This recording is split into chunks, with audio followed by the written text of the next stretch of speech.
Hi, I'm Katie Tucker. Today I'm presenting on unusually preserved eggs of the Two Medicine Formation in Montana. So, a quick introduction. The Two Medicine Formation contains Egg Mountain in the area known as the Willow Creek Anticline, which is known for its well-preserved eggs and perinatal remains. While there are a lot of well-preserved eggs, there are also some not as well-preserved eggs, which makes this area a good place to be studying variations in egg preservation and what factors influence egg preservation. And so my research is currently focused on about 4 egg fragments from a newly discovered nest. Zoom in a bit. And so these fragments are partially three-dimensional, which is a bit unique for the area in that usually eggs are either flattened or fully three-dimensional. And so you can see in figure 1a, up here is the top shell, and there's the lower shell, so it's squashed but not completely flattened.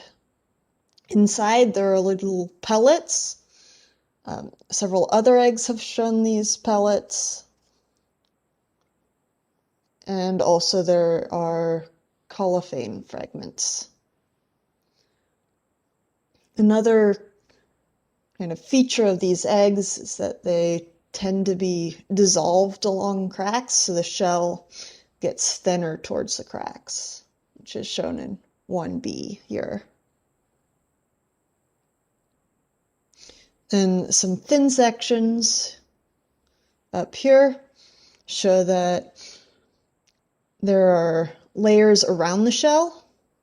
And so the top layer here is made of colophane, then the actual shell beneath it is pointed kind of the gray arrow in the middle, and that's calcite. However, this calcite shows these weird hematite stained lobes, which is a very obvious sign that it's been heavily recrystallized.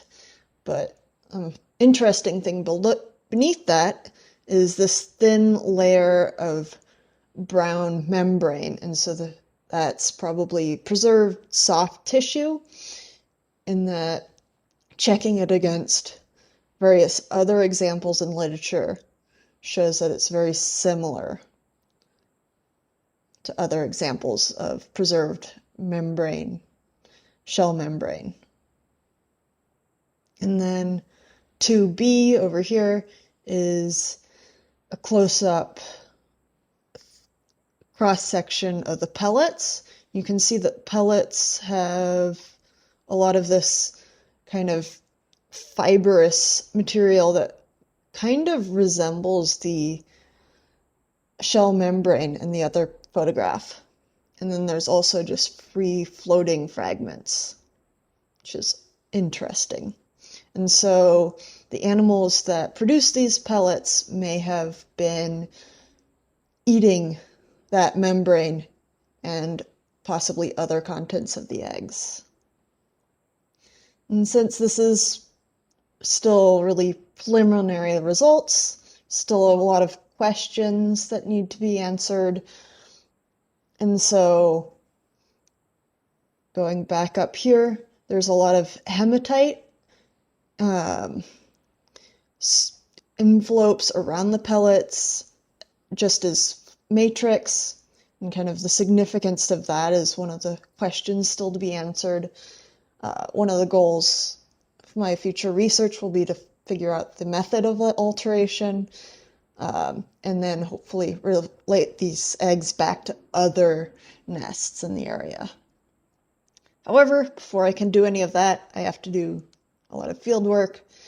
Other goals are to do electron backscatter diffraction analysis and chemical analysis. So I've got a long ways to go.